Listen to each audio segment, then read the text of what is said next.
by the force of this air makes you produce sounds. It turns out the bird also has a very similar mechanism, although the underlying apparatus is slightly different. The lungs are rigid, unlike the lungs in humans, and the bird has a number of balloon-like structures which are called air sacs, which force the air in and out of the bird's trachea. And the bird has its vocal organ at the base of the bronchi here.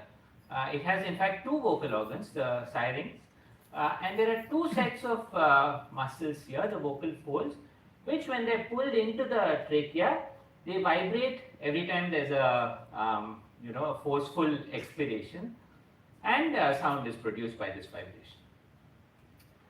Now you saw that entire you saw this song, right? So this is the song as a spectrogram, and what I've overlaid on this is the respiratory pressure measured by putting a small cannula in the air sac of the bird. Anytime this waveform deflects upwards, that corresponds to exhalation, and anytime it goes down, this corresponds to inhalation. And you can see that like humans, bird sounds are also produced during exhalation. So during exhalation, to produce all these different sounds, the bird has to control its syringeal muscles, the folds, precisely to produce the different kinds of sounds that it produces. And what Devika, a student in the lab, was interested in is looking at how does this precise coordination between the respiratory circuitry and the neural circuitry work. How is this coordination established?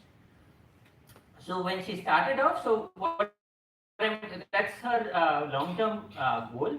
But what I'm going to talk about today is the work she's done so far, along with a couple of other people. So this is Shika, who graduated a few years ago, and the work was started earlier by Shivam and Rubna, a couple of BSMS students, and Divya, who was also a PhD student who graduated a long time ago. So what the question they asked initially was, when is this coordination achieved during every song bout? We know that these two have to be coordinated, but does it get coordinated right from the beginning when the bird starts singing, or is it established slowly each time the bird starts singing? And the hypothesis related to something that we've been studying for a while, which is how song begins. So these are many bouts of songs sung by the same bird, 3 bouts. And you can see this ABCD is repeated multiple times in each bout. But the bird begins with these short sounds, which are called introductory notes. And these introductory notes are variable in number at the start of every bout. So one of the things that Shika and Devika started off, or the hypothesis they started off with, was that maybe these, we had previously shown that these introductory notes may represent some kind of motor preparation. The brain gets ready to produce song. And so maybe these introductory notes reflect a period when this respiratory vocal circuitry become coordinated so that song can be produced. So what they did was to put in a cannula under the last rib into one of the air sacs. And